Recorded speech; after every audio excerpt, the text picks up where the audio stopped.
Tá gravando então? Boa Tá. noite para todo Boa mundo. noite, E o Wesley vai pessoal. explicar um pouquinho a proposta de incluir esse texto do Jacques Lamillère. Vocês todos estão com o texto do Jacques Lamillère aí, os 6 paradigmas do gozo?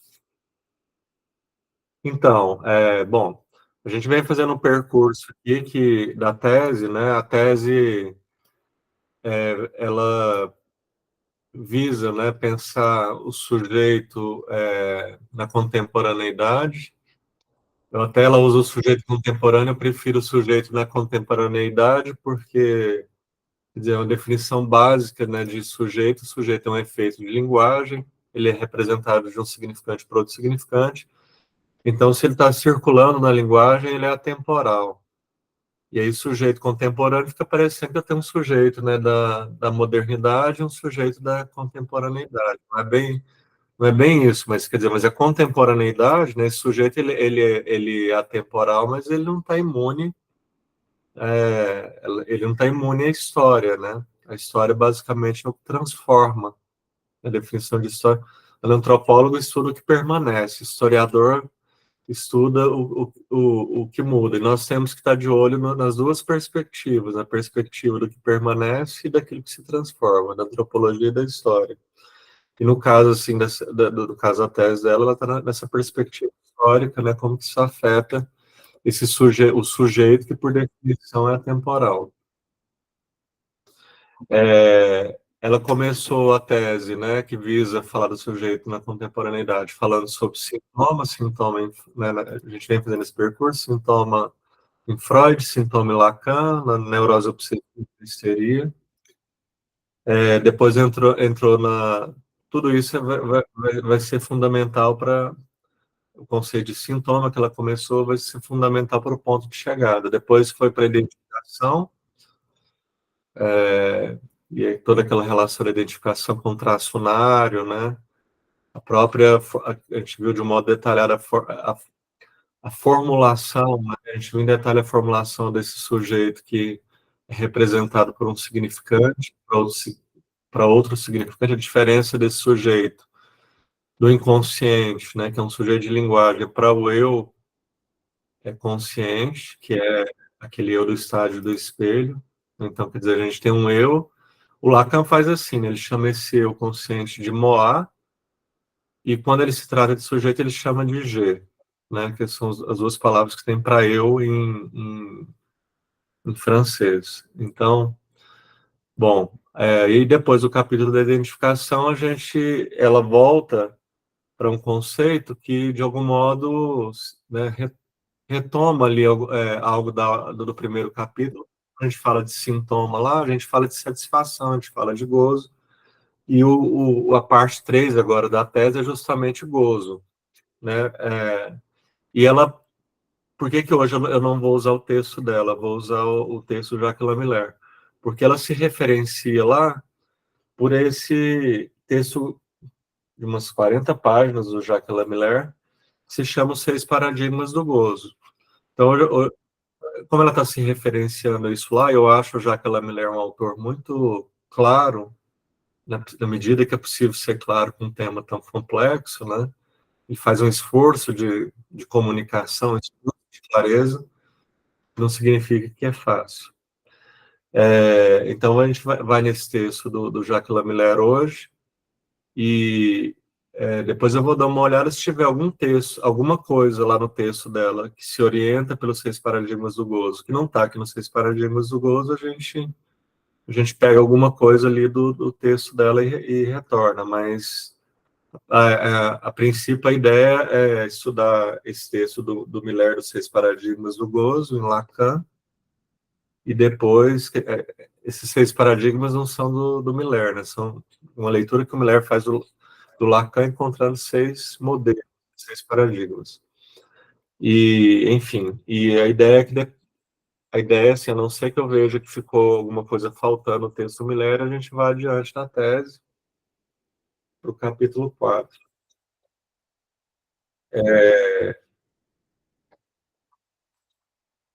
Um monte de gente chegou aí, todo mundo está com o texto do Jacques Lamillère, Os 6 Paradigmas do Gozo. Bom, então, boa noite para quem chegou depois. Só lembrando, a gente está estudando a tese de doutorado da Undina. Chegamos no capítulo 3 para falar sobre gozo. A gente resolveu utilizar, ao invés do capítulo da própria Undina, a referência que ela própria utilizou, ou seja, ir direto à fonte. O texto do Miller, Seis Paradigmas do Gozo. O PDF foi enviado para o grupo. Abram ele aí para poder ir seguindo. E vocês vão ver que o PDF tem uma coisa interessante, cada paradigma, né, são 6 partes do texto, paradigma 1, paradigma 2, eles fazem referência a um certo momento da obra do Lacan. Por exemplo, o primeiro paradigma faz referência ali ao que se pensa sobre a possibilidade do gozo no seminário 4. No segundo paradigma, vocês vão percebendo que a gente vai percorrer por esse, e isso eu acho bem legal, a gente percorrer em 40 páginas, todos os seminários do Lacan, no final das contas. A gente vai conseguir... Que trata de gozo. Que trata de gozo, fazendo esse recorte. Tem uma palavra que vai aparecer aí, que é uma palavra alemã, que costuma, quando aparece no texto, ela aparece... Aí. Vera Lúcia, deixa eu tirar aqui. Vera, eu vou tirar o seu texto que você colocou aqui para colocar, tá? Desculpa, eu vou colocando aqui. Desculpa. Você tirei? Perdão. Tranquilo, pode tirar. Eu vou colocar para compartilhar o meu só para tirar o seu e depois eu tiro. Eu não sei como é que tira sem compartilhar o meu. Pronto, agora eu tiro. Aí, pronto, voltamos.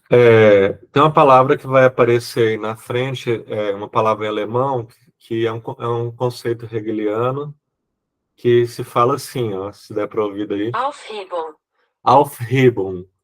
É uma palavra que, quando o Lacan cita, ele cita em alemão também, porque é uma palavra complicada para se traduzir em português, mas tem algumas traduções em português. Tem a palavra supra-sumir, veja que não é um termo, né? Não muito um termo meio desconhecido. Se não me engano, foi um termo até criado para a possibilidade de tradução.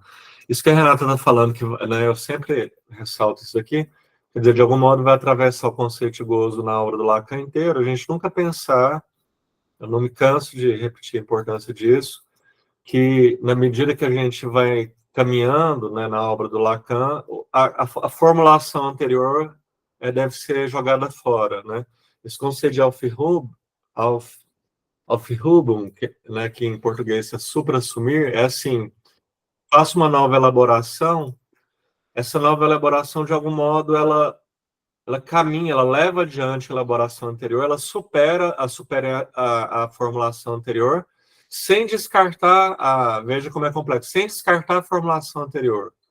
Então, a gente vai ver aqui de gozo, por exemplo, um gozo, imaginarização do gozo, paradigma 1. Paradigma 2 vai caminhando na obra do Lacan, uma significantização do gozo, a gente já falou um pouco disso aqui.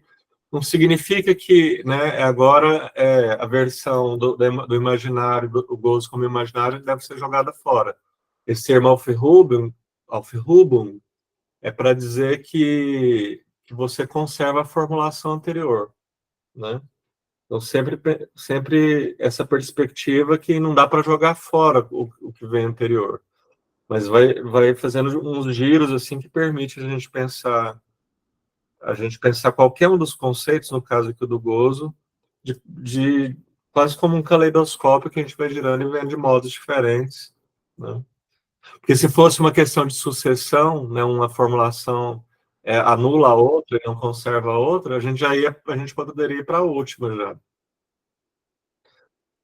Mas enfim, vamos para o texto então. O que pode falar. Olha, para dar uma forcinha só. Como eu falo alemão, para ficar assim, mais assim, claro, é isso mesmo, o Wesley, que você está falando. É uma sobreposição. Lembra, Renata, da aula de ontem? Que um esquema sobrepõe o outro? Sim. É mais ou menos isso aí, a tradução. Eu não sei, não saberia explicar exatamente. É realmente isso, não esquecer do que foi, colocar sobre e além de. E aproveitando que você fala alemão, pronuncia certo. Pronuncia a palavra. É Aufhebung. Obrigado. Aí você vai perdoando o meu alemão que não existe. Não, tá bom a pronúncia, tá ótimo. Mas olha aqui, o que tem. Eu fui num hegeliano, porque esse termo é um termo, não é, quer dizer, a referência do Lacan, quer dizer, essa palavra existe no alemão, independente do Hegel e do Lacan. Sim, Mas sim, é sim, um sim. conceito hegeliano e é assim que o Lacan usa, né? E tem um hegeliano que chama Charles Taylor, Hum. que a definição que ele dá é assim, ó, entre aspas, abre aspas, a transição dialética em que o estágio mais baixo é tanto anulado quanto preservado no estágio mais alto, É né? mais ou menos isso mesmo. É, É bem isso. É isso. mas é Porque alto ou acima. Heben é puxar. Puxar para cima. sim, sim, Levantar algo. Então fica isso aí. tá, ótimo. Me ajude sempre com o O alemão. alemão. Tá bom. Se eu puder aqui, eu ajudo sim. Me Pode ajude deixar. com tudo que você puder. A Tá pronúncia, bom. você vai ficar a minha pronúncia torta, né? Mas tá bom, Wesley. Tá ótimo. Perfeito. Vamos lá. Então, Só um parênteses que eu estava brincando sobre cada paradigma, um percurso no Lacan. Quando eu fui organizando aqui o estudo, eu fiz a seguinte colocação: paradigma 1, a gente vai localizar, sobretudo, no seminário 4, o paradigma 2 no seminário 5, o 3 no 7, depois o 11, 17 e 20. Né? Então, são 6 seminários, 6 paradigmas. Então, o conceito de gozo, sobretudo nesses seminários 4, 5, 7, 11, 17 e 20. O que é legal é que a gente vai passear de modo muito exato, muito interessante por esse conceito nesses 6 seminários, que levariam um tempo razoável para poder esgotar em cada um dos seminários esse percurso, né? sim. Vamos lá. Os 6 paradigmas do gozo em Lacan, tal como eu os havia exposto em Los Angeles, são fotogramas simplificados. Eles foram previstos para tentar recompor, valendo-se do efeito dessa superposição rápida, o movimento que anima o que chamamos de ensino de Lacan, no que concerne a doutrina do gozo. Paradigma 1, a imaginarização do gozo, ou o gozo como imaginário. Peraí, não. O primeiro paradigma é o da imaginarização do gozo. Sob esse título, designa as consequências do primeiro movimento do ensino de Lacan quanto à doutrina do gozo, cujo ponto de partida foi a introdução do simbólico enquanto constituindo uma dimensão distinta da experiência analítica e uma ordem própria de existência. O Lacan, desde o início, ainda que haja né, essa predominância do paradigma imaginário do gozo, o Lacan introduz o conceito de simbólico, nós já conversamos sobre isso aqui, causava uma profunda irritação no Lacan, quer dizer, não era uma irritação porque ele era um cara que ficava chateado com qualquer coisa, né? Provoca uma irritação porque, quer dizer, na obra de Freud, ele fala que fundamenta a psicanálise está no que ele chama de, o Lacan vai nomear de uma espécie de trilogia do significante, né? Mas a gente poderia chamar de uma trilogia da linguagem, que é, né, isso é fundamental, é fundante em Freud, né? Os 3 livros são Interpretação dos Sonhos, sonho, diz o Freud, o que importa é o texto do sonho, então é linguagem, ou é significante, significante é né, uma espécie de unidade de linguagem. Depois tem o texto sobre os xistes e suas relações com o inconsciente. O que é xiste, né? A piada, é a linguagem, né? E o terceiro que forma essa tríade, essa trilogia do significante da linguagem, né, para fundar o conceito de inconsciente, é a psicopatologia da vida cotidiana, que vai falar de xiste também, vai falar de ato falho, vai falar de sintoma, e tudo isso é linguagem. Então, a irritação do Lacan é assim, os pós-freudianos da época em que o Lacan começa a dar os seminários, né, e tal, começa a se tornar fundar um percurso próprio, né, o Lacan é um cara da IPA, você sabe, ele rompe com a IPA, e na IPA o que predominava eram os pós-freudianos. Então, assim, ele vai ficar muito aborrecido com Melanie Klein, com Winnicott. A Melanie Klein vai dar, a gente poderia dizer que ela dá uma prevalência quase que absoluta ao imaginário, e ela fala muito de pulsões e etc., mas, enfim, outros termos vão sendo priorizados e a linguagem vai desaparecendo. Eu já comentei isso aqui, né, para quem já leu o Seminário 11, já deu uma olhada lá. Na época do Seminário 11, que é a época do rompimento dele com a IPA, ele diz uma coisa, ele olha, desde que eu iniciei a psicanálise, né, a gente está tendo uma coisa chamada linguística moderna, que vem com o Saussure, com o Jacobson, contribuições que são a linguística estruturalista, né, a gente tem contribuições da antropologia também com Lévi-Strauss. Quer dizer, tem uma coisa nova sobre linguagem. A psicanálise foi fundada por Freud nessa trilogia da linguagem. Ele não está estudando linguagem. O Lacan diz com ironia: até os neurologistas estão estudando linguística, estão estudando linguagem. E a gente esqueceu o que é linguagem. É uma frase dele que eu gosto. Ele fala assim: alguém já manejou, porque a Melanie Klein falava muito da pulsão de morte no sentido de agressividade e tal. Ele falava, alguém que já manejou, algum analista né, que manejou a pulsão com as mãos, ou de um outro modo que não seja com linguagem, né? Então, o que ele está dizendo é que, quer dizer, o Lacan faz uma introdução do conceito de simbólico. O simbólico é o campo da linguagem, é o campo do significante, né? Que ele quer trazer isso né, para a psicanálise, mas ele não anula aquilo que a Melanie Klein está se devotando, né, que é o campo do imaginário, o campo das pulsões, mas é um problema para o Lacan, porque, veja, ele não pode, ele fala que ele tem que pegar e varrer com uma vassourinha os excessos do imaginário da obra dos pós-freudianos. Então, essa vassourinha que ele vai varrer com conceito simbólico, né? Com conceito de linguagem.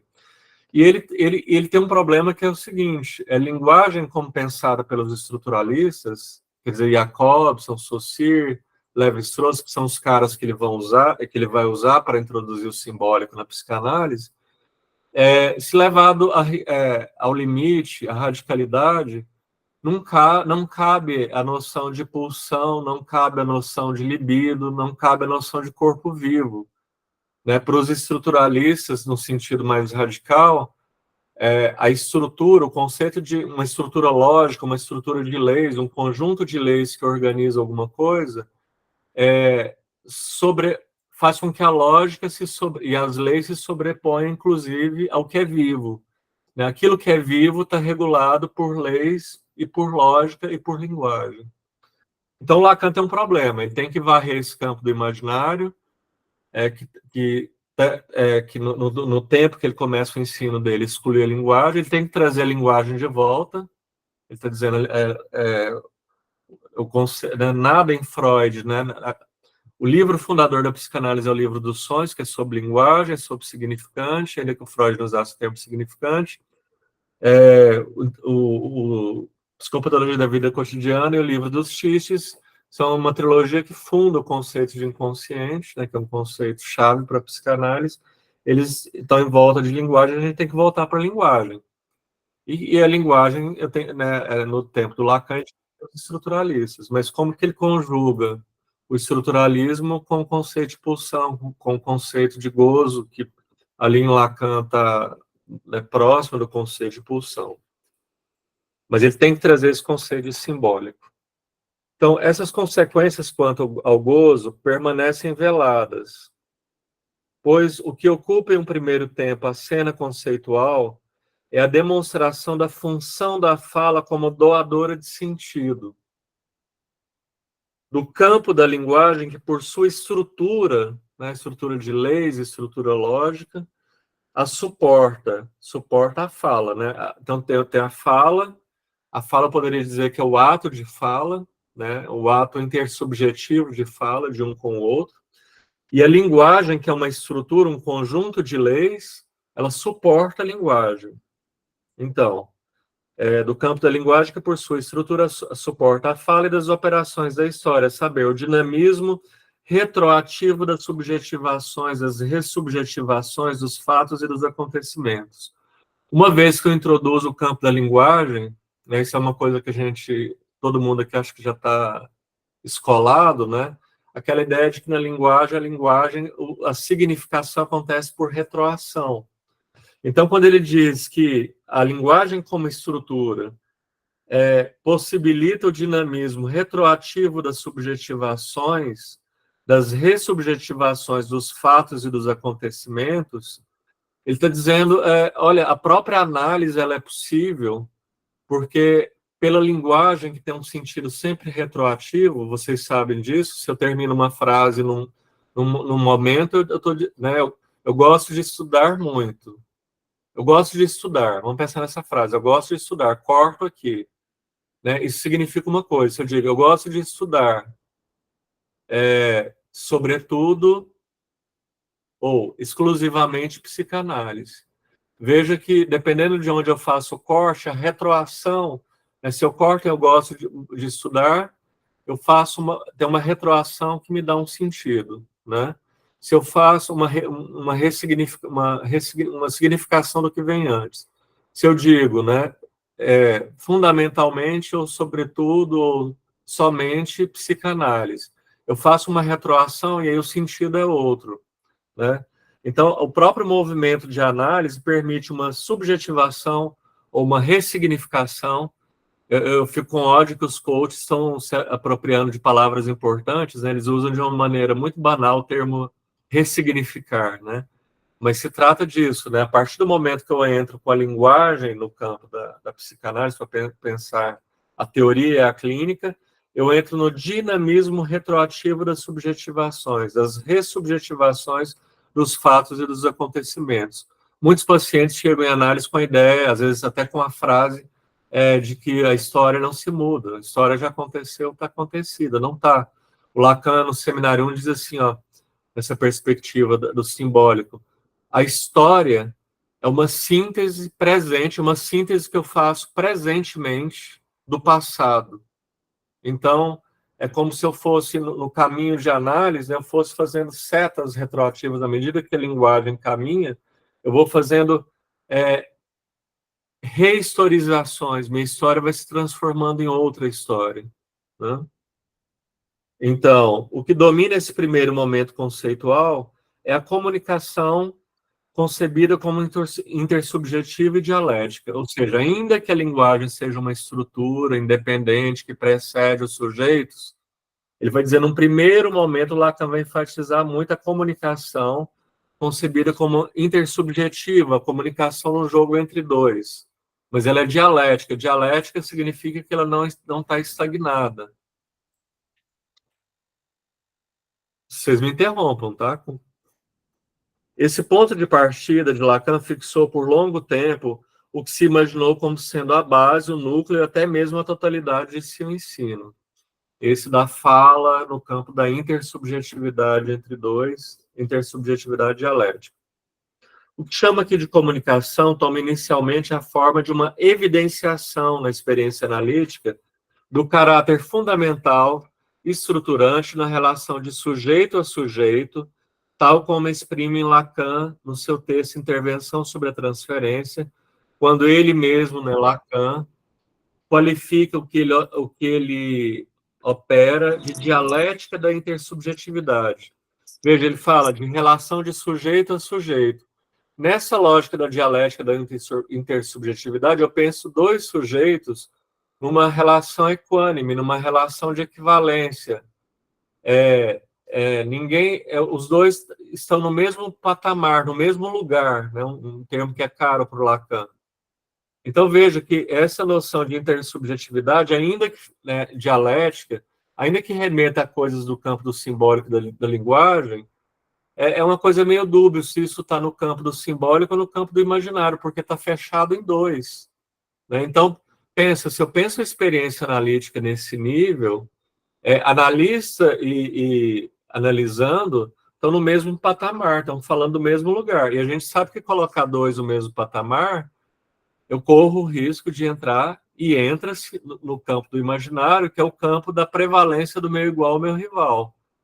E se para Melanie Klein estava tudo bem entrar no campo do meu igual ao meu rival, no campo imaginário, ela até a análise kleiniana, né, puxa para esse campo do meu igual ao meu rival, o Lacan a gente já viu que ele vai... É como se a gente dissesse assim, olha, se você quer fazer clínica lacaniana, faça qualquer coisa, menos essa de tomar né, o analista e o analisante numa posição de equivalência, né, de meu igual, meu rival. Eles não são simétricos. Essa é a palavra que eu estava procurando, que o Lacan vai usar. Não, né, mas nesse momento aqui da intersubjetividade dialética, é uma relação de sujeito a sujeito. Então, há uma equivalência entre eles. O que daria problemas, né, se o Lacan para por aí. Inclusive, é bom lembrar que quanto mais para frente, aqui a gente está falando ainda no seminário 4, lá para frente, por exemplo, seminário 6, quando ele vai desenhar o grafo desejo, ele coloca a transferência já na linha simbólica.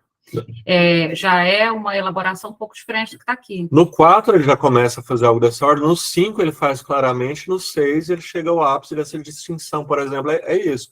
A transferência, se eu penso como uma intersubjetividade dialética, sujeito a sujeito, eu reduzo a transferência ao imaginário.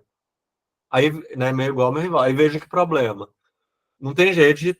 a transferência, a gente sabe que ela funciona como resistência, mas ela é propulsor da análise. Se eu penso ela só no imaginário, do ponto de vista do Lacan, que introduziu o simbólico, como é que eu faço a análise? Né? Como é que eu justifico? Como que, teoricamente, eu penso a análise? Né? Fica difícil. Essa intersubjetividade é evidentemente corrigida pela dissimetria introduzida por Lacan de modo progressivo na relação de sujeito a sujeito. Essa dissimetria, ela é produzida pela linguagem, pelo conceito de grande outro como estrutura de linguagem. Né? Numa sala, então, a gente pode dizer, né, se tem análise lacaniana acontecendo, a gente tem 3 ali. A gente tem o analista, o analisante e o grande outro. Né?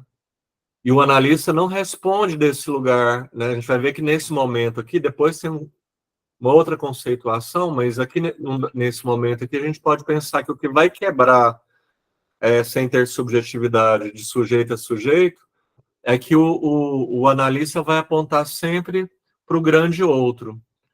Né? Ele não vai falar para o... É como se ele não falasse, ele não interviesse, né, para o sujeito que está sentado ali, para o euzinho que está sentado ali. Ele intervém a partir do grande outro, do sujeito que ele vai escutando e ele vai descobrindo qual que é o grande outro fundamental que opera para o sujeito. Um exemplo assim clássico, muito bom disso é assim, ó. Se eu me coloco, é dado por Freud. É bom que o Lacan, né, no seminário 2, em vários outros momentos, ele vai criticar o Freud, quem vem depois pode sempre criticar quem vem antes, né? Então ele vai dizer assim, ó, esse exemplo aqui é muito claro. No caso conhecido, eu sei que o título do texto não é esse, mas o caso da jovem homossexual, há um momento, você sabe, acho que todo mundo aqui deve ter um conhecimento, mas assim, brevemente, né?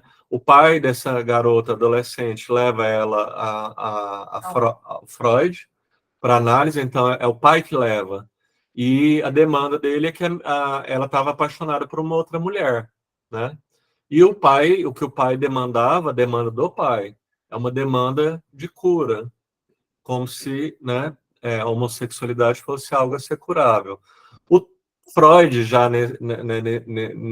eu não lembro de que ano que é o texto, mas o Freud já esclarece assim, seria tão absurdo pretender que um processo de análise transforme alguém que é homossexual em heterossexual, isso é tão absurdo quanto pretender transformar alguém num processo de análise de heterossexual para homossexual. 1920. Quer dizer, ele aponta, quer dizer, a uma... 1920. Ele aponta profunda falta de lógica nessa concepção, né? De lógica e de pé na realidade disso. Mas o Freud recebe, ele não recusa. E o ponto aqui que interessa para a gente no caso da jovem homossexual é o seguinte... Até porque, um parênteses, a demanda é recebida, não para ser atendida. Não para ser atendida. Mas para ser recebida, sim. E a demanda é do pai. Então, o Freud começa a atendê-la, deixa eu ver, né, para usar um termo né, bem popular, né, deixa eu ver de qual que é dessa garota, o pai dela, que é esse negócio impossível, que não faz sentido. E aí, num dado momento ali do processo de análise, há um momento que interessa aqui para a gente, nessa coisa de essa intersubjetividade de sujeito a sujeito, e quando o grande outro entra fazendo um corte, o analista não está mais na intersubjetividade. Há um momento em que ela começa a relatar uma sequência de sonhos para o Freud, quer dizer, o Freud pensa, ela é inteligente, era uma paciente inteligente.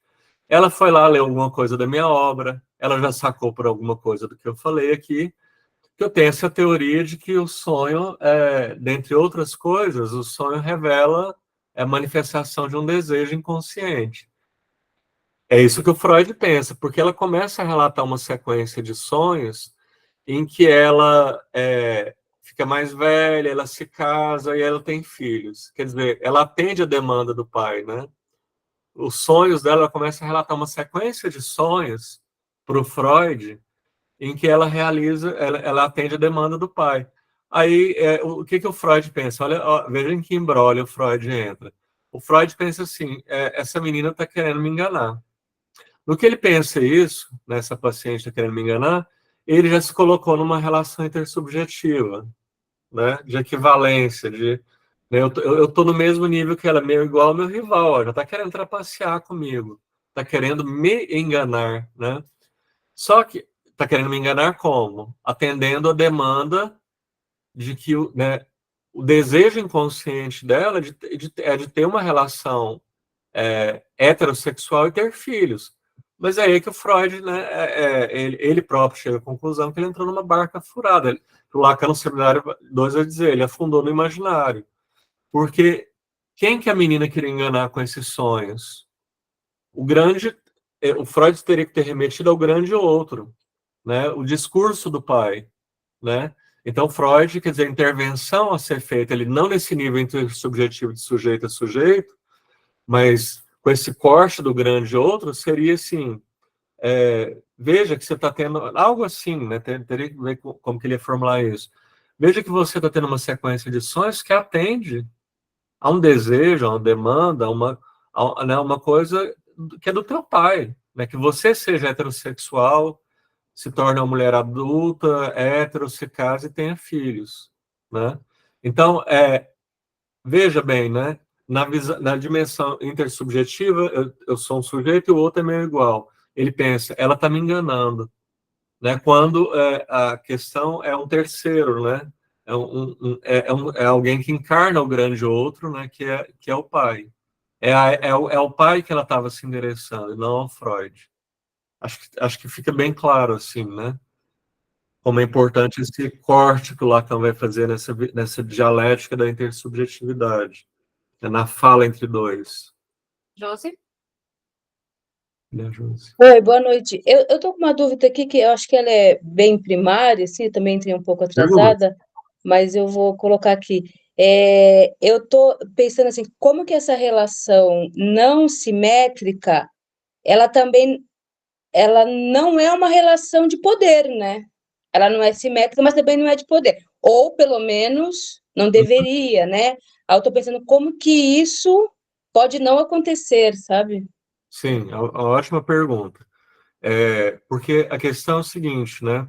Se tem um analisando falando para um analista, e o analista se coloca no lugar de não, né, de não equivalência, de não.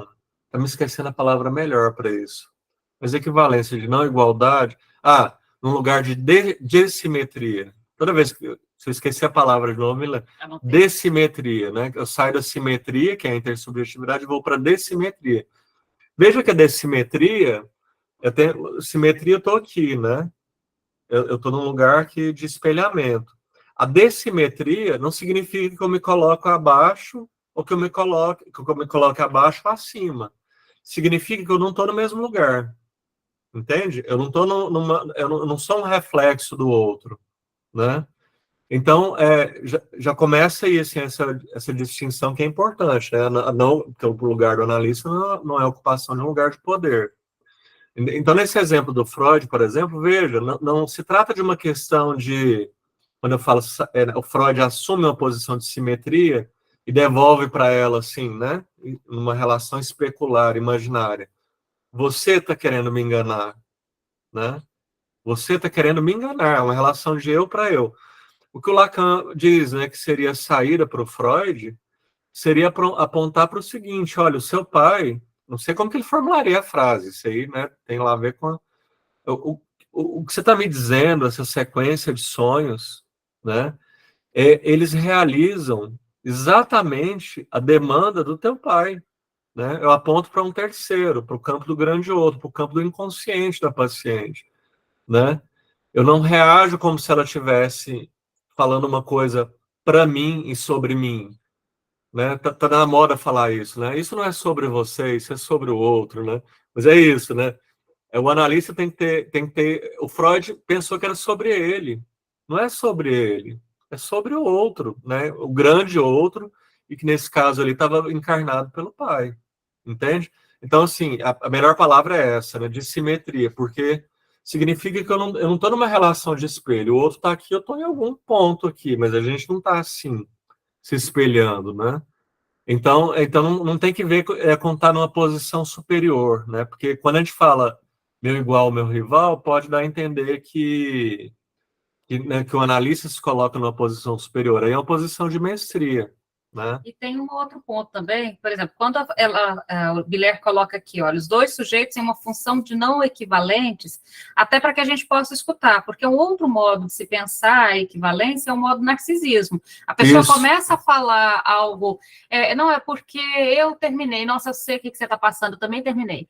É porque, ou seja, a via narcisista, que a gente, no final das contas, não escuta porcaria nenhuma do que o outro diz, porque a gente supõe que o outro é como eu. E como eu já sei pelo que ele está passando, o que ele está pensando e até o que ele vai dizer. Vou pegar um exemplo.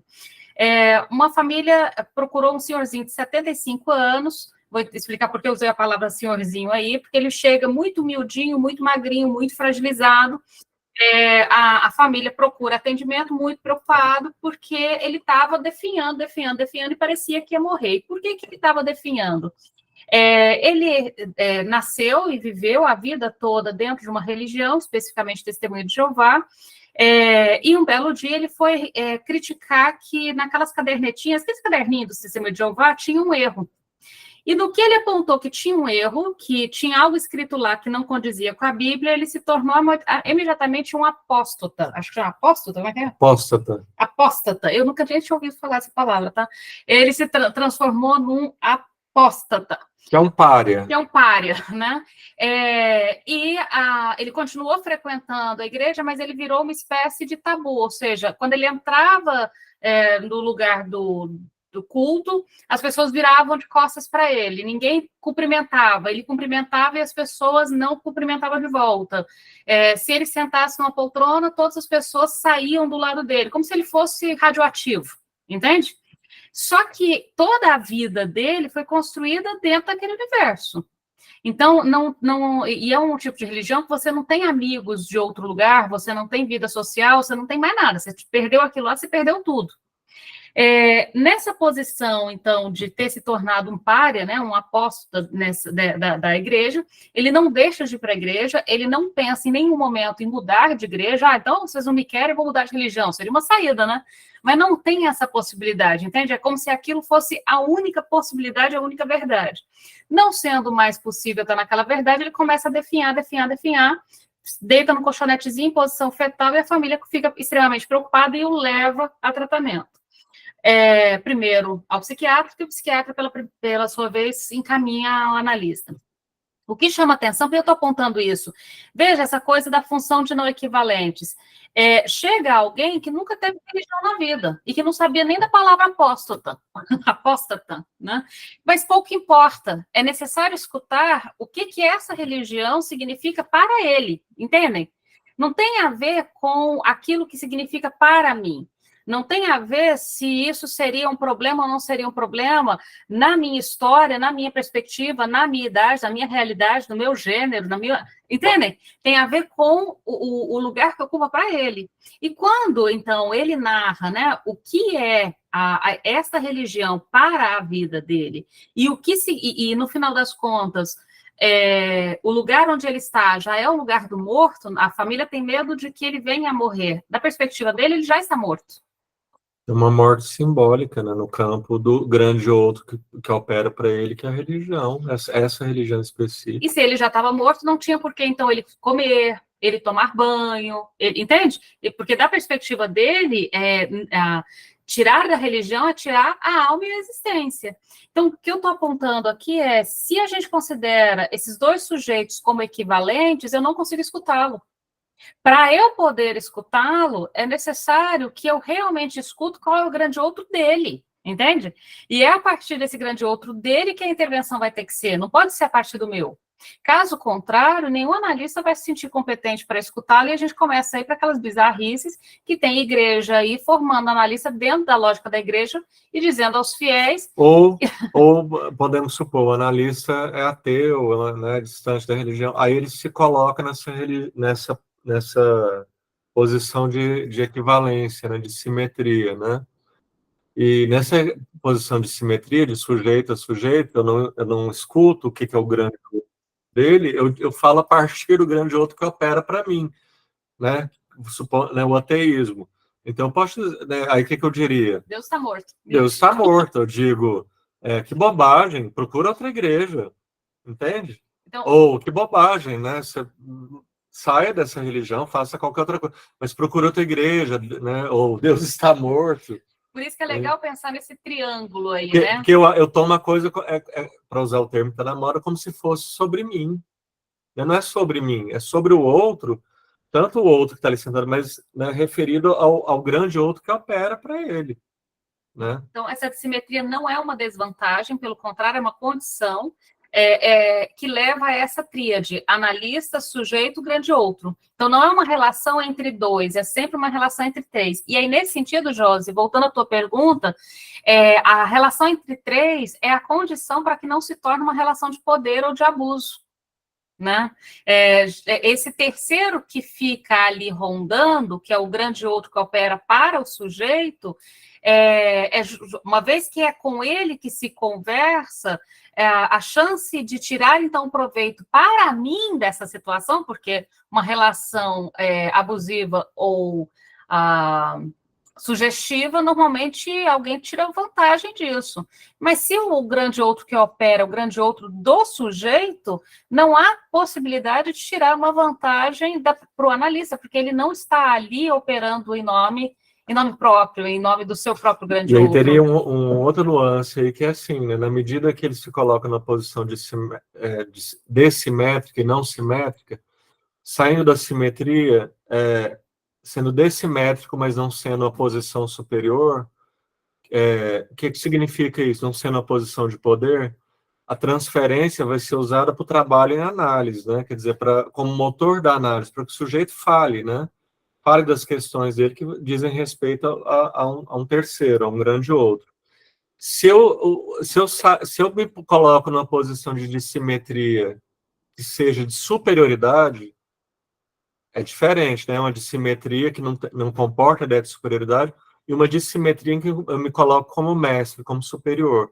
Eu pego a transferência que esse sujeito tem comigo e uso para sugestionar.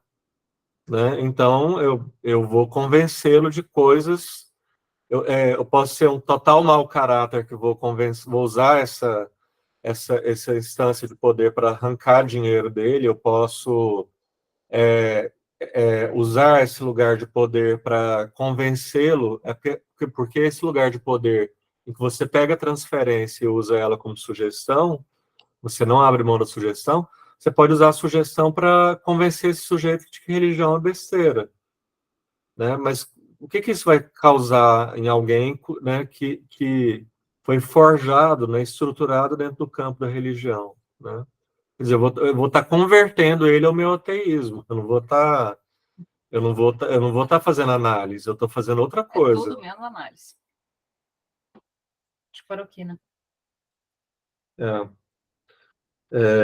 Página 2, gente. Finalzinho do segundo parágrafo. Onde mesmo? Do primeiro parágrafo. Aqui, ó. Um pouco mais adiante, no ensino de Lacan. Vou voltar aqui um pouquinho. Vamos ler, vou ler rapidinho esse parágrafo de novo. Essa intersubjetividade é evidentemente corrigida pela dissimetria introduzida por Lacan de modo progressivo na relação de sujeito a sujeito. Os dois sujeitos em função não são equivalentes, já que o analista sujeito por sua vez, escuta essencialmente, isso é importante, quando ele faz essencialmente, escuta, pontua, interpreta e por isso decide sobre o sentido. Mas essa decisão sobre o sentido não pode ser como fez o Freud, você está me enganando, que isso está no campo da... Né?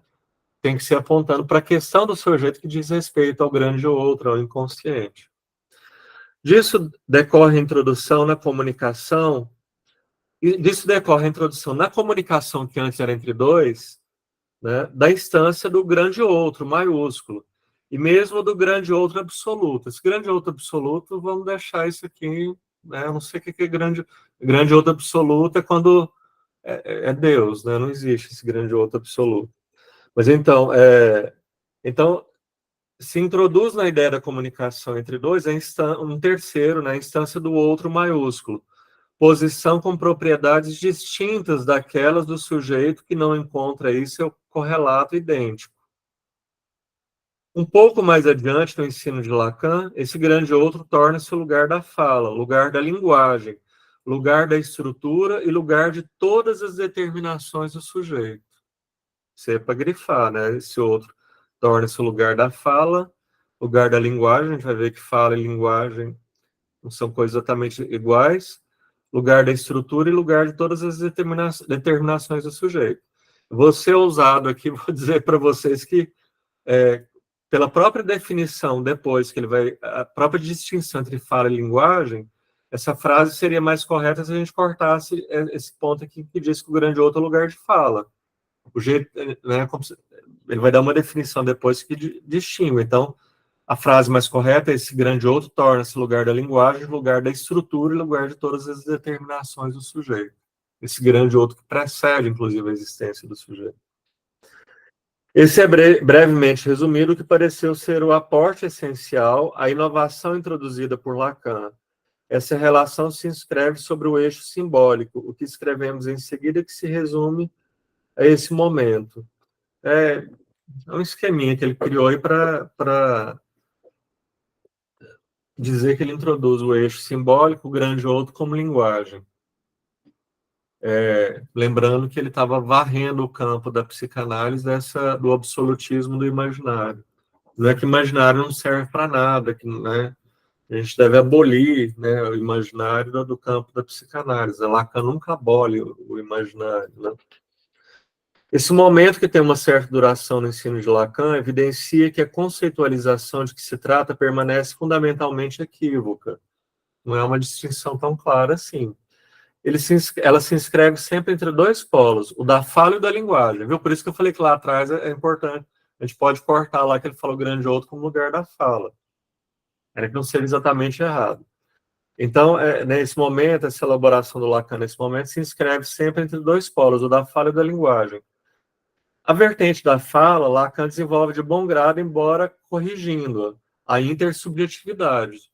Então, a fala, fundamentalmente, quando ele está, né, nesse momento aqui, quando ele conceitualiza fala, quando ele, né, ele trabalha o conceito de fala, ele está falando desse campo da intersubjetividade, sujeito a sujeito, nesse momento.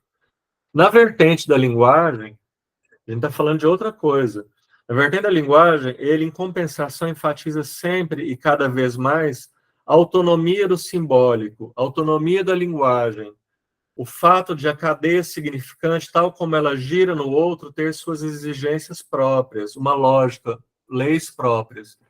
Lembrando que ele fala, né, que a cadeia significante gira no outro, as cadeias significantes, o conjunto dos significantes e o grande outro e a linguagem, meio que eles se equivalem, né? O grande outro é basicamente constituído por um campo de linguagem. Então, a gente fala que sempre é um termo que ele usa, né? Quando a gente nasce, a gente é uma meia libra de carne. O grande outro precede o meu nascimento, né? Então, se eu pensar que o grande outro, eu nasço no Brasil, na língua portuguesa, né? Como falada no Brasil, né? Esse é o meu campo do grande outro. É uma linguagem que porta história, cultura, tradição, uma série de coisas. Veja, né? A fala se refere aqui nesse momento, né, eu estou conversando com a Renata, né, a intersubjetividade, sujeito a sujeito. Isso é fala, isso é intersubjetividade. A linguagem é pensada como uma estrutura. A gente pode dizer como a estrutura do grande outro, que define significações básicas, né?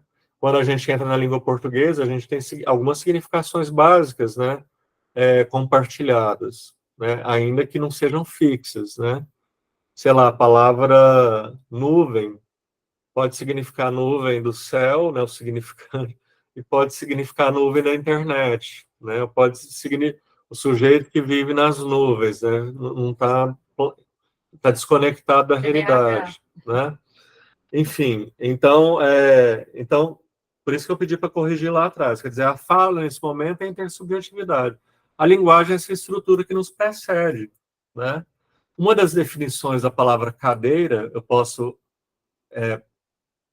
formular uma frase, um texto que altera completamente isso, mas um significante básico, que é um objeto que serve para sentar, esse é um acordo de linguagem, né, que está inscrito no campo do grande outro, que me precede, né? Se eu quiser fazer com que cadeira seja uma coisa totalmente diferente disso, eu vou ter que criar alguma coisa na linguagem. Eu posso fazer poesia, por exemplo, eu posso fazer xixi, eu posso fazer um monte de coisa que o grande outro vai reconhecer como algo válido na linguagem, mas eu não posso virar do nada e dizer assim, literalmente, né? Cadeira é um tipo de alimento, entende isso? Né? E isso, o grande outro que me precede, só com essa frase, né? O outrinho que me escuta, né? Vai pensar que eu sou maluco. Agora, eu posso criar uma narrativa, um poema em que a palavra cadeira é um alimento, né? Reverbere e tenha não só um sentido, mas tenha muitos sentidos. Então, a vertente da linguagem é da estrutura, né?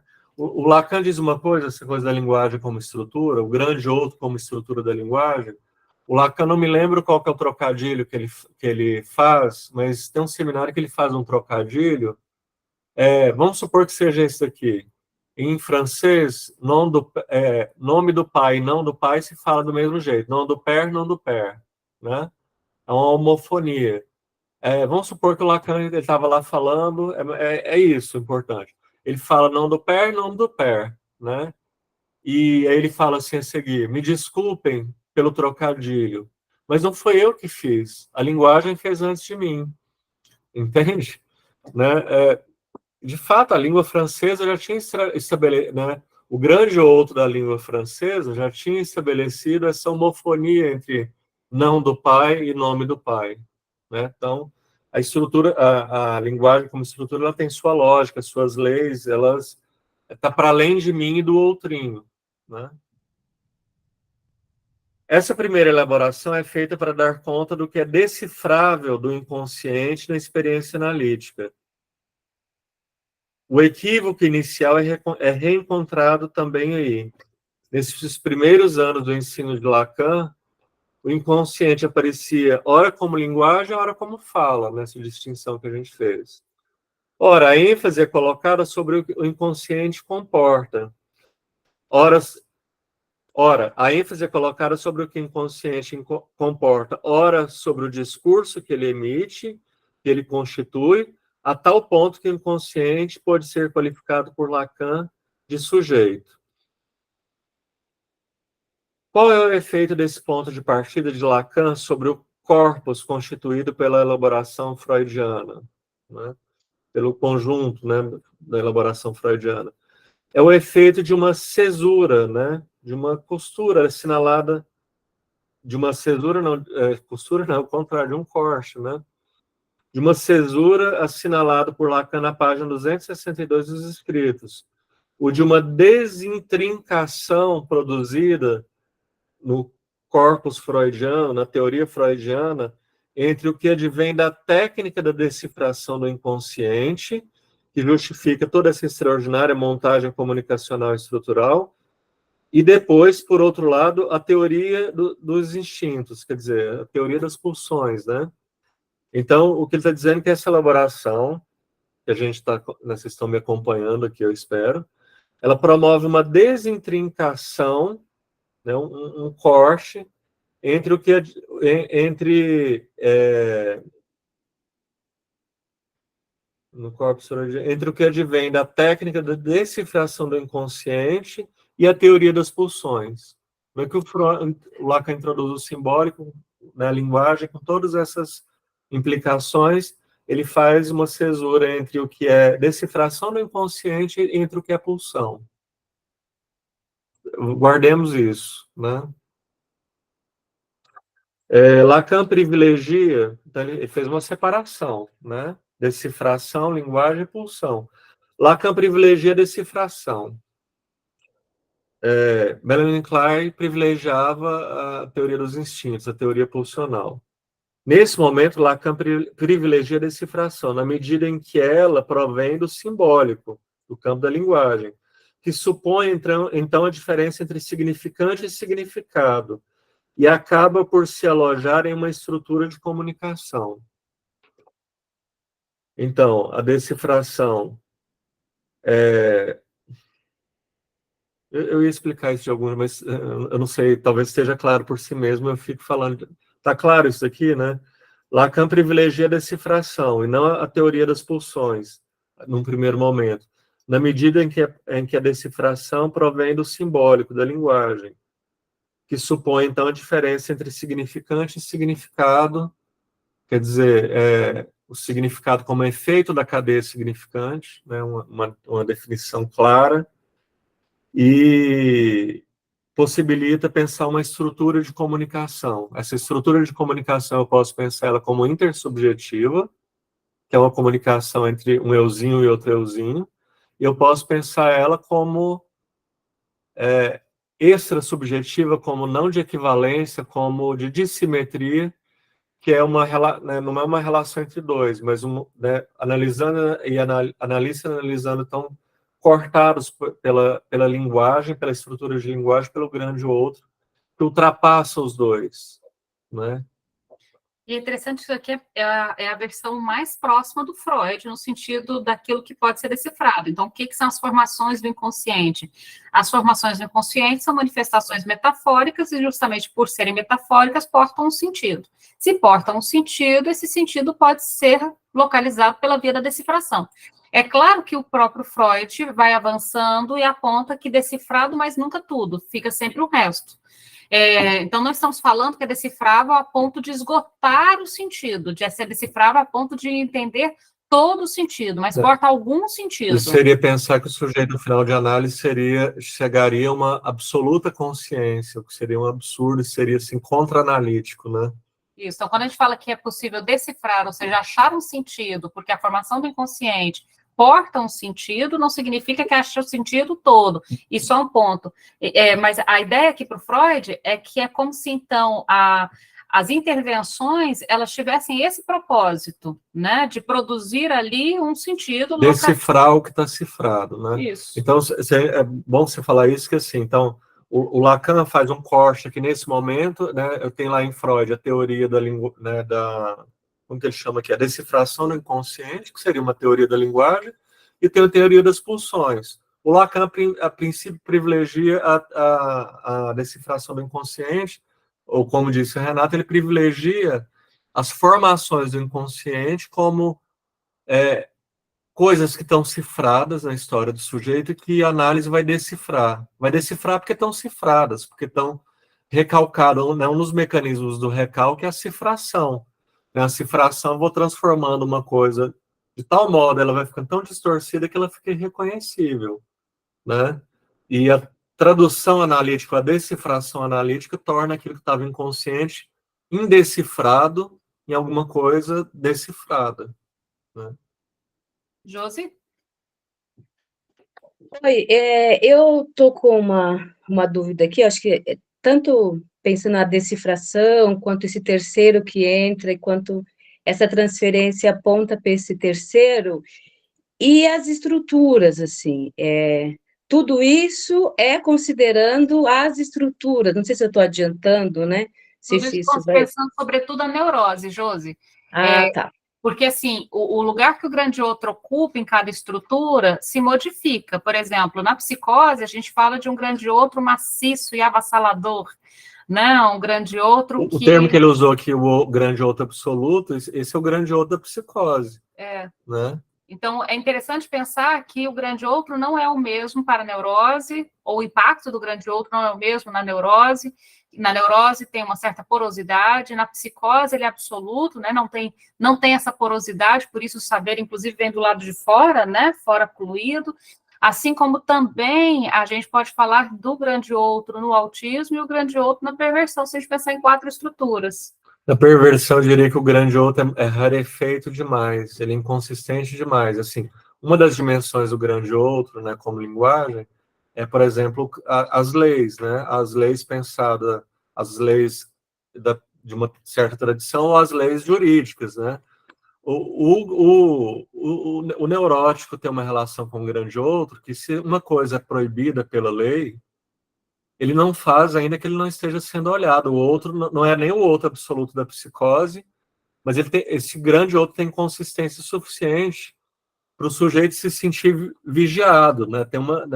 Tá instalado ali uma dimensão do grande outro que diz para ele, olha, você... Eu lembro da história do Fagner, o cantor nordestino, quando foi para São Paulo e estava passando fome. Ele entrava no supermercado e, em geral, ele que diz isso. O vigilante, o vigia era também nordestino em geral, e o vigilante deu uma piscadinha para ele, tipo, pega aí a comida que você precisar. E ele não consegue fazer. Então, quer dizer, é um neurótico, né? Não precisa de ter uma instância externa para... Lembrando que ele estava passando fome. Passando fome. Não é Prefere passar fome do que suportar a culpa de ser julgada pelo grande outro. O grande outro não é absoluto, mas tem uma consistência forte, né? Tem uma consistência para ele. Eu diria que né, de uma maneira meio simplista, mas para o perverso, se não tiver né, alguém materializando ali, sei lá, uma câmera filmando ele, né? Se ele não, ele pode fazer, dependendo do nível de perversão ou de qual é a perversão dele, ele pode até matar. O que ele vai temer é a punição, né? Se houver provas, né? Se ele estiver sendo filmado, isso ele vai temer, a punição, né, na realidade. O Lacan tem uma frase interessante quando vai falar da perversão, ele fala que o perverso ele se esforça para fazer o grande outro existir, Josi. Então, não é burlar a lei para que ninguém descubra, é burlar a lei para testar se o grande outro está lá a fazer a lei existir. Então, é interessante, essa definição do Lacan da perversão, acho muito interessante, ele se esforça para fazer o grande outro existir.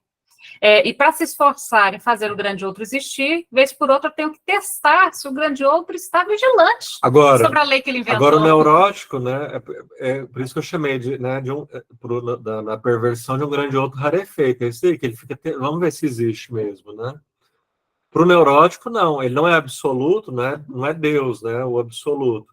Mas para o neurótico, ele tem consistência suficiente para funcionar como um definidor do que eu posso fazer como legislador, né? E para o psicótico, o grande outro é absoluto. Por exemplo, o grande caso, né, de psicose, né, que o Freud analisa lá, que é o Schreber, através do livro escrito pelo Schreber, o grande outro do Schreber é nada mais, nada menos do que Deus. Né? Então, é absoluto. Veja, né? Então, tenho um grande outro claudicante, rarefeito na perversão, na psicose, um grande outro absoluto, né? O grande outro é Deus, e eu tenho no campo da neurose um grande outro que não é absoluto nem é rarefeito, ele funciona o suficiente para regular, para me dar identificações, para eu me identificar, para regular meu funcionamento, e eu posso acrescentar para produzir culpa. Né? E eu posso acrescentar o do autismo. Então, pegando essa sequência, né, do neurótico, acho que é o mais conhecido da gente, né? Que é o que a gente está estudando. Que é o que a gente está estudando. Em relação ao psicótico, esse grande outro maciço, que leva, inclusive, a uma colocação em ato, né, de algumas coisas. No caso da perversão, até abri aqui a citação, está assim, ó, se exibe ao grande outro, como se dissesse, sei que foi proibido, mas vou encenar essa imposição com alguém que ocupe o lugar dele. Farei essa essa pessoa pronunciar a lei. Então, há um esforço de fazer a lei valer, de fazer a lei existir no caso da perversão. E no caso do autismo, a busca de um grande outro de síntese. E o grande outro de síntese faz com que o sujeito autista se apegue muito a regras. O que é esse grande outro de síntese? Por exemplo,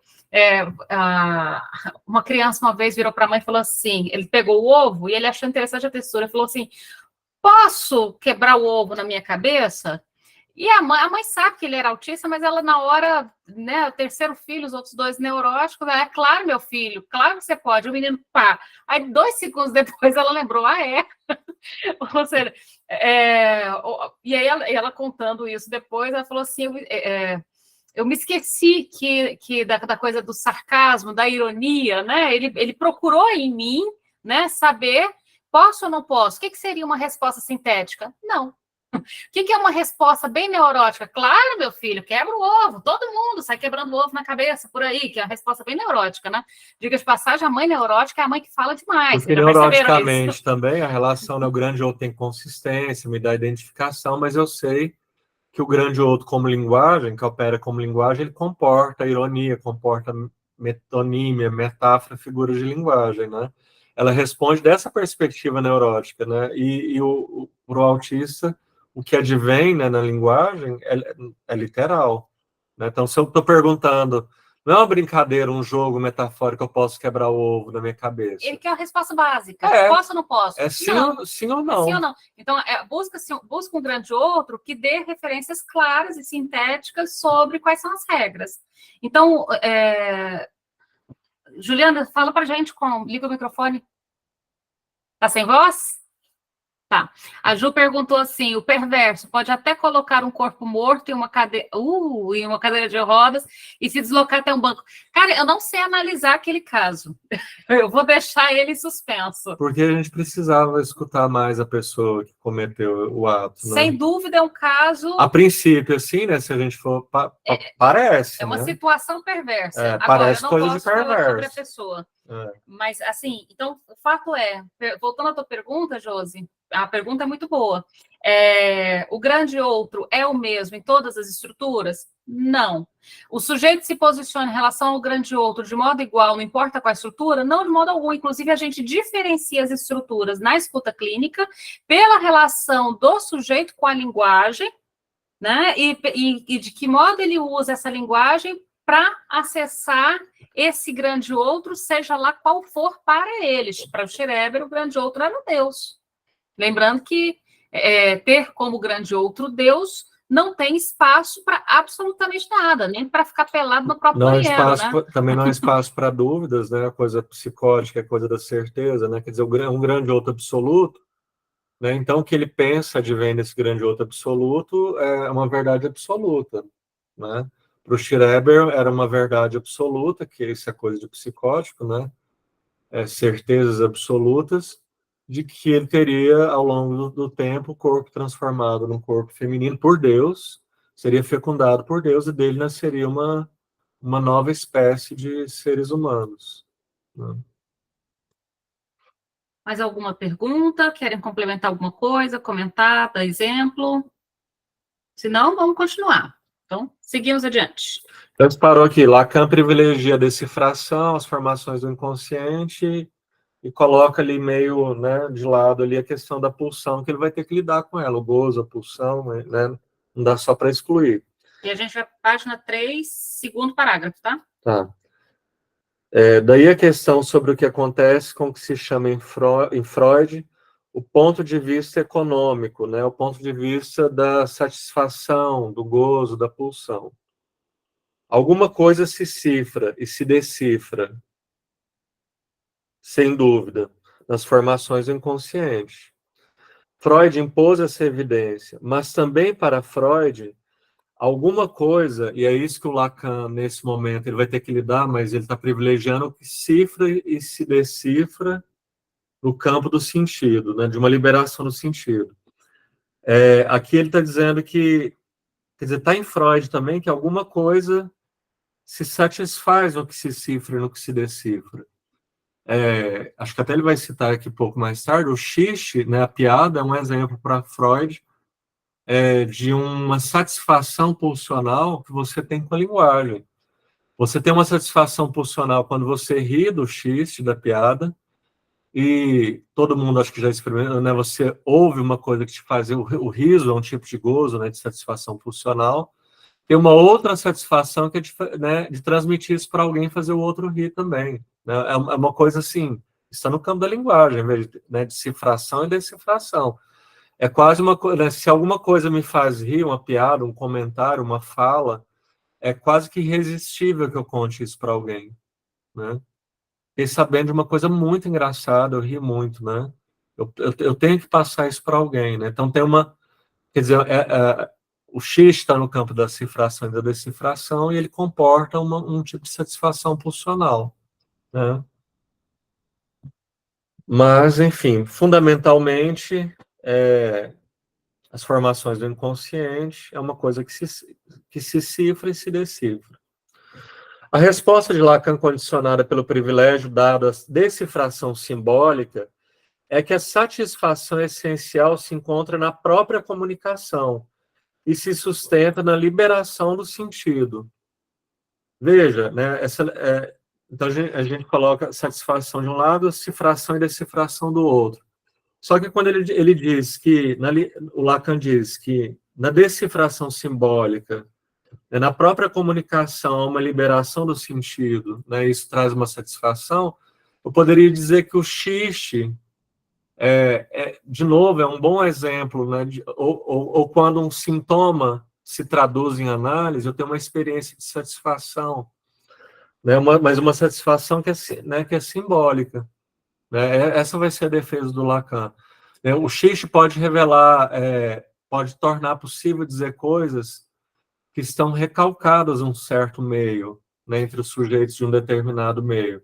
Imagina, a gente pensou agora, a gente estava falando há pouco de religião. Imagine que né, numa determinada religião tem coisas que são tabus, que são proibidas. Mas na religião mais ferrenha, vamos pensar que na religião cristã, demônio, né, diabo, isso é um tabu. Você, né, determinadas religiões você não pode nem falar, né?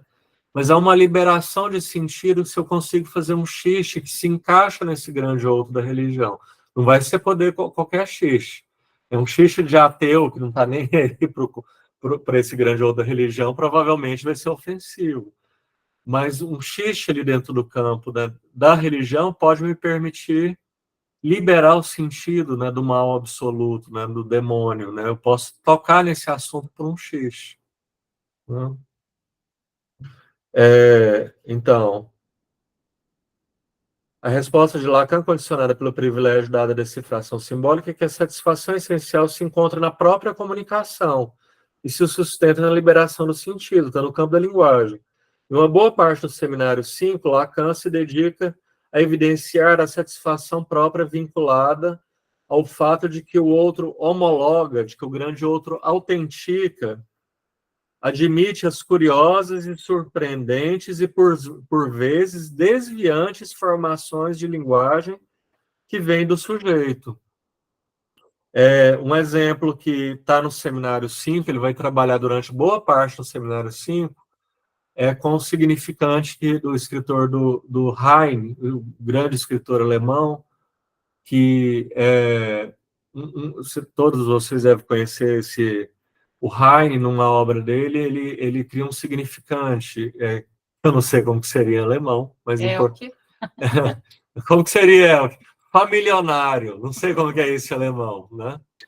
Que mistura familiar... A Renata já falou sobre familionário. Aliás, a Renata falou a palavra em alemão. Eu falei a palavra não foi alemão aqui. Na minha péssima pronúncia. Meu avô e... mas agora familionário, não lembro, gente, como que é em alemão. Eu já vou lembrar, a hora que eu lembrar, eu falo. Tá bom. E se a gente não descobriu hoje, a gente lembra na outra para você pronunciar para a gente. Porque uma tradução assim, ao pé da letra, não é. Sim, não tem. Sim. Então, veja, né? Uma boa parte do seminário 5, Lacan se dedica a evidenciar a satisfação própria vinculada ao fato de que o grande outro, veja, o grande outro não é algo absoluto, fechado. Ele pode homologar, ele pode autenticar, curiosa, surpreendente, por vezes, desviante de formações linguísticas que vêm do sujeito. Frases que até então não eram admitidas na língua, significantes que até então não existiam na língua, podem ser autentificados pelo grande outro e passa a fazer parte da língua. Então, né, se o Heine, numa obra, né, ele cria um significante familiar que não existia. O grande outro ele vai dizer, ao reconhecer a obra do Heine, ao reconhecer aquele significante, que na verdade tem algo de xiste, o grande outro se abre e incorpora um significante novo, que tem um sentido novo também. Isso está muito forte no Seminário 5. Veja qual que é o exemplo do Heine. O Heine vai dizer o seguinte, ele vai dizer de um sujeito, e se não me engano isso é algo biográfico, assim, ele conheceu de fato um calista que retira calos, né? Vai lá no pé e retira calos. Eu não sei se existe calista hoje em dia. Podólogo, né? É um podólogo, né? Mas então, o Heine chamava de calista. Um calista, é assim que o Heine diz, é um pobretão. Então, Heimlich é o estranho, que ao mesmo tempo é estranho e familiar. Né? O familionário é assim, aquilo que é familiar, mas de um jeito milionário, né? O jeito que um milionário trata alguém familiarmente. Então, assim, o calista, né? O calista é um pobretão, é quase que um mendigo ali, né? No que o Heine está narrando. E aí, um dia, o calista, ele conhece um Rothschild, é uma família muito rica, né, na Áustria, ou na Alemanha, não me lembro, que tinha o mesmo nome do que, aliás, o mesmo sobrenome, que né, o calista também, se não me engano, era Rothschild. Eles tinham o mesmo nome ou o mesmo sobrenome, alguma coisa assim. E ele vai atender o bilionário, né, o Rothschild bilionário, o patriarca dessa potência de grana que tinha ali na Alemanha, que era a família Rothschild, né, o patriarca dessa família. E aí ele vai lá e faz o trabalho de calista. Depois ele vai contar para um terceiro, né? Ele conta, olha, eu conheci o fulano lá, Rothschild, né? O patriarca ali, né? O grande ricaço, né? O exemplo de riqueza. E aí perguntam para ele assim, mas como que foi? Como que ele te tratou? A pessoa faz várias perguntas, né? Como que ele é? Como que ele te tratou? E aí o calista, né, fala assim, ele me tratou familiarmente, né? Que ele está fazendo um xiste, né? Ele tá dizendo assim, lá na obra do Heine está só assim, ó, ele me tratou familiarmente, né? E o Lacan, o Freud primeiro vai pegar esse exemplo, isso está no livro dos xistes, e depois o Lacan vai pegar isso para dizer assim, olha, o grande outro, nesse caso, né, é tão brilhante, né, a junção que ele faz de significantes ali, que o grande outro, alguém no campo, né, alguém que encarne o grande outro, um terceiro, né, que não é ele nem o Sr. Rothschild, vai autenticar isso como uma palavra válida. É um neologismo, ele criou uma palavra. E essa palavra, na condensação dela, tem um xiste, né? Quer dizer assim, nossa, o cara foi gente boa comigo, mas sabe assim, do jeito que um ricaço é gente boa com um pobretão, né? Do jeito que um ricaço é familiar. Ele me tratou de um jeito assim, ele me reconhece, mas daquele jeito que um bilionário reconhece um pobretão. Pode dizer. A palavra? Não tem uma tradução, né, gente? Não dá para traduzir isso aí, porque Lá no livro do Heine, para achar o que ele colocou. Se a gente pensar no Unheimlich, que é infamiliar, aí vai para o familionário, milionário, aí vai na linha do milionário, não tem nada a ver com Unheimlich. Porém, do jeito que você está colocando, Wesley, tem tudo a ver com xiste, sim, que é o Witz, que ele coloca. Witz é piada. Mesma coisa que xiste, certo? Sim. E é mesmo na linha de você estar falando, ele me trata assim, ele me trata igual, me trata numa boa, como se fosse uma pessoa comum a ele, normal, ou sei lá. vai nessa linha, tá? Sim, sim. Mas não tem uma tradução, não dá para te Eu falar que teria que existe achar essa no palavra. próprio Ele escreveu essa palavra aí. Acho Ele que inventou talvez, essa palavra aí. acho que se a gente pegar aqui no texto Freud, o Freud deve colocar em alemão como é. A gente traz isso depois. Mas Eu vou procurar, esse porque acho que exemplo, foi... quer dizer, de algum modo, o Heine, em alemão, conseguiu fazer uma coisa brilhante lá Sim, e fez essa junção, né? Que em português, mais ou menos, o equivalente é familionário. Né? é isso Então, aí. isso traduz bem para a gente isso aqui, ó, que ele está dizendo, né? Em boa parte do seminário 5, Lacan se dedica a evidenciar a satisfação própria vinculada ao fato de que o grande outro homologa, autentica, admite as curiosas, surpreendentes e, por vezes, desviantes formações linguísticas que vêm do sujeito. Então, é possível a criação linguística, né? Senão o grande outro seria algo estagnado, né? Não, as palavras não mudariam de sentido e os sentidos não mudariam de palavra. Mas os sentidos mudam de palavra e as palavras de sentido, inclusive eu invento palavras novas e sentidos novos, né? Até Que o porque grande na outro pode língua não... alemã, Ah, desculpe, até porque na língua alemã é bem complicado, gente. Eles gostam de juntar uma, duas, três palavras para formar sim, uma coisa só. Então, é como as nossas gírias, a gente inventa coisas curtas, mas eles inventam uma palavra enorme para dizer uma coisa bem, bem óbvia, vai. sim.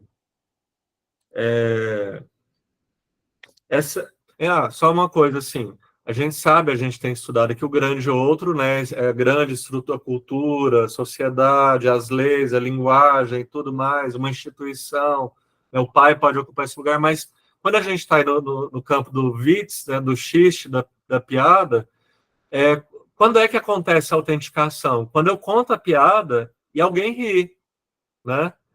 Então, você vê, existe uma satisfação quando o grande outro homologa, autentica. Se eu faço a piada e as pessoas riem, isso é uma autenticação de algo que não existia, né? Eu crio um neologismo e as pessoas riem. Mas se ninguém ri, ou se eu conto para 100 pessoas e só uma ri, é provavelmente porque ela é louca como eu, né? Então, quer dizer, a satisfação ela precisa do reconhecimento, quer dizer, da autenticação, da homologação do outro. A poesia faz isso muito. Guimarães Rosa, né, usava muito os neologismos, e vamos dizer assim, que a satisfação, tanto do Guimarães Rosa, do leitor do Guimarães Rosa, é do fato de que aquilo funciona na língua. Por exemplo, o Guimarães Rosa inventou um negócio que é assim, o fulano tratou o outro fulano coraçãomente. E sabe o que ele fez? É um neologismo, mas sabe o que ele fez? Ele nem transgrediu muito, porque em português tem a palavra cordialmente, e cordial vem de cordes, que é coração, né?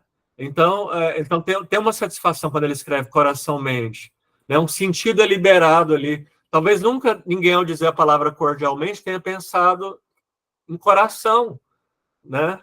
Mas voltando na origem da palavra, o Rosa, aliás, falava isso. Ele falava assim: eu não sou um transgressor da linguagem, eu sou um passadista, eu sou um reacionário, eu volto para a origem, né?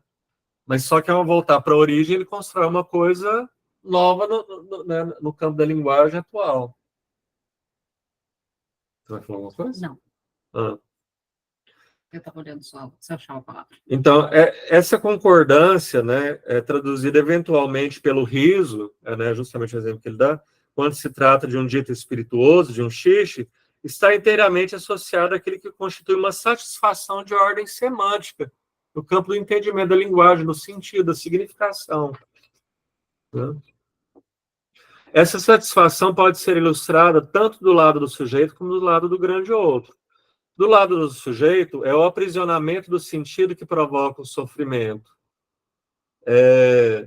Talvez aqui nesse exemplo do familionário, se o pobretão não pudesse zombar do Rothschild, o Rothschild é um homem poderoso, né? Ele acha um jeito de zombar do Rothschild, se chega nos ouvidos do Rothschild, o pobretão pode falar assim: não era exatamente isso, né?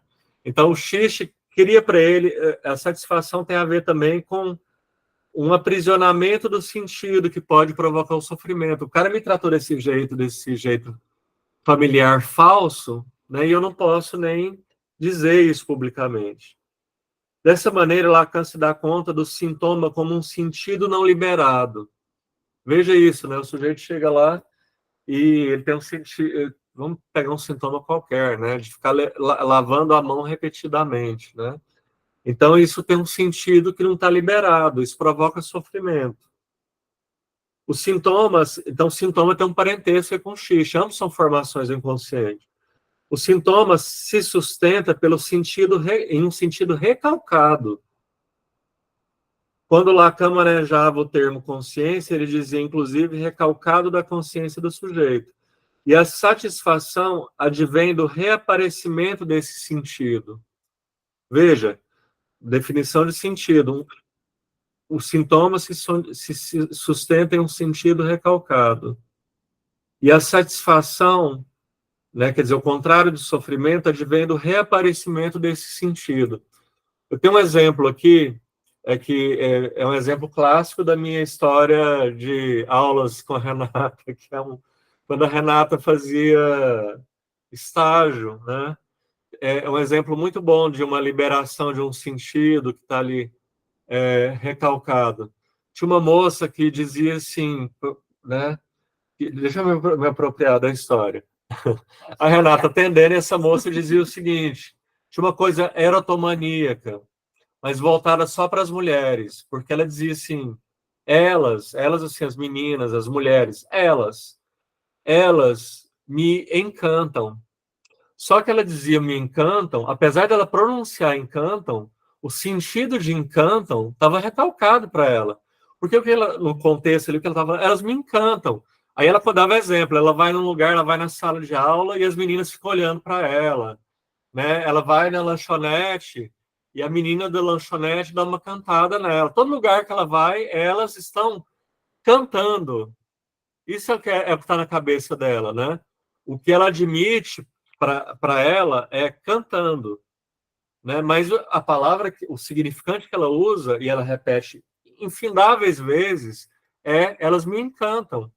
Só um detalhe, o encaminhamento é uma adolescente que deu um soco na cara da menina porque achou que a menina estava paquerando ela. É uma adolescente um tanto quanto LGBT-fóbica, então, embora se fosse fundamentalmente... Tem um sofrimento que advém do sentido recalcado, né? Se encaixa perfeitamente aqui. Porque quando a intervenção é feita e a coisa... e ela se apropria do sentido... Quer dizer, ela vai ter que fazer uma passagem, ela vai obter uma ordem, alguma satisfação que vai ser liberada do fato de que é um sentido liberado, é um esclarecimento, uma coisa que estava ali numa panela de pressão e é solta, né? Então é isso, né? Eu não dei um soco nessa menina pelo que eu achava, né? Eu dei um soco nessa menina porque essa menina me encanta. Essa é a versão do Wesley pressupondo que é uma menina dócil. Pelo contrário, que eu falei encanto, você é retardada, você é uma idiota, você não escuta o que eu falo, não? Porque toda intervenção depende, né, de o sujeito se apropriar, né, da intervenção. Não, ela não se apropriou. Ela poderia ter feito assim, entrado no ouvido e saído no outro. Entende? Ela continua falando, não muda nada. No fato, ela foi assim, né? Ela bateu de frente. Eu pensei que ela ia me bater de frente. Né? Ela poderia bater.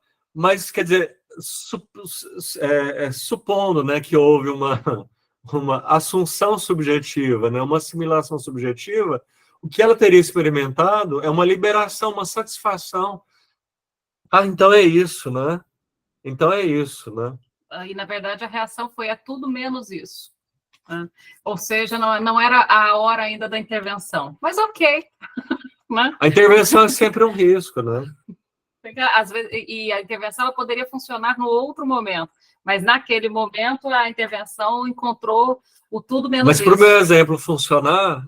Faz conta que era a hora. A intervenção teve esse efeito de liberação. Porra, eu achava isso, né? Que eu odiava todas as meninas lésbicas, ou que eu supunha lésbicas, quando, na verdade, sou eu que tenho esse desejo por meninas. Né? Imagino a liberação, né? A satisfação que advém de um reconhecimento dessa ordem. Deu 8,5, tá? Diga, Elke. Antes que eu esqueça, eu lembrei a palavra, é Familienmitglied, Ó, escreve aí no chat que eu vou copiar. que significa, eu vou escrever, que significa basicamente assim, como eu tinha falado, alguém próximo, um membro da família, entendeu? Algo Aham, nesse sentido. aham, tá bom. Lembrei da palavra, é isso Escreve aí. no chat que eu vou copiar ela. Para não Vou esquecer de colocar, peraí. encerrar esse parágrafo. Vamos terminar só de ler esse parágrafo, deu horário com 8h30, só esse parágrafo. Então, os sintomas se sustentam em um sentido recalcado e a satisfação advém do reaparecimento desse sentido recalcado. Do lado do grande outro é o acolhimento, o registro, a avaliação do sentido subjetivo que culmina no reconhecimento. Se Lacan se ligou assim ao tema do reconhecimento, a ponto de fazer do desejo de reconhecimento o desejo mais profundo do sujeito, foi pelo fato de esse reconhecimento equivaler a uma satisfação da ordem da comunicação. Porque eu posso dizer nesse exemplo do xixi, vamos pensar no xixi do familionário, né? O pobretão falou isso para um outro cara que também era um pobretão. E aí ele fala, quer dizer, tem a satisfação do pobretão que fez o xixi e teve o xixi reconhecido, porque o outro encarnou o grande outro para ele na medida que riu, e tem a satisfação desse que está ocupando o lugar do grande outro, entende? Na verdade, se a gente pensar que isso é uma invenção do Heine, todo falante de língua alemão, quer dizer, todo falante desse campo do grande outro, também se satisfaz com o reconhecimento desse significante novo e desse sentido novo, né? Então, quer dizer, a gente vai voltar nisso, vai desenvolver isso, porque o texto vai, né? Nesse momento do Lacan, veja, o desejo de reconhecimento é o desejo mais profundo. A gente pode dizer que, já vou dando um spoiler aqui, que tem a satisfação, o gozo, né, que ele vai tirar isso do campo do imaginário, do corpo, né, e colocar no campo da linguagem. Seria assim, o desejo e a satisfação, né, que eles estão par e passo, e eles têm a ver com reconhecimento. E aí, reconhecimento em vários níveis, inclusive nesse reconhecimento pelo outro, de que eu produzi uma palavra nova, de que eu produzi um sentido novo na língua. Mas a gente vai ver que o reconhecimento também tem reconhecimento em outros sentidos. Para o Heine, né, ele teve um reconhecimento como um grande escritor da língua alemã. Ó, então, leiam esses 6 paradigmas do gozo. A gente volta daqui 15 dias. Eu até coloquei aí, eu pedi para a Lídia unificar a descrição, depois ela vai unificar, que aí fica igual para todo mundo, para todo. O que acontece? Os 2 grupos que tinham, tanto do autismo quanto da travessia, passou de 1025, é o limite. Aí a gente abriu mais um, aí para ficar integrado, mandando a mesma mensagem, a gente colocou como comunidade. Que é a menor ideia de que isso existia, tá, gente? Então, a gente está, assim, leigamente tentando entender. A Lídia que sabe que existem essas coisas, eu não entendo nada disso, não. Em maio ficou próximo dia... Não, hoje é dia 18. Em maio ficou dia 2, logo depois do feriado. Certo? Só para, né, um grande outro chamado WhatsApp, que ele tem suas regras, ele é tão caprichoso que o limite para um grupo não é 1025, é 1024. 1024, né? Tá? E aí a gente está organizando aí para a gente vai colocar a mesma descrição em todos, porque não precisa ficar em 2 grupos, inclusive o do autismo também, que aí ficam os mesmos conteúdos. Quem se interessar, vai lá na pastinha e lê o texto. Certo? Ok. Obrigada. Beijo, gente. Até lá, pessoal. Boa noite. Boa noite. Boa noite, bom Boa descanso. noite. Boa noite, boa noite. Obrigada, beijo, tchau. Boa noite a todos. Divirtam com o Miller. Vocês vão gostar do texto. Falou. Bora ler.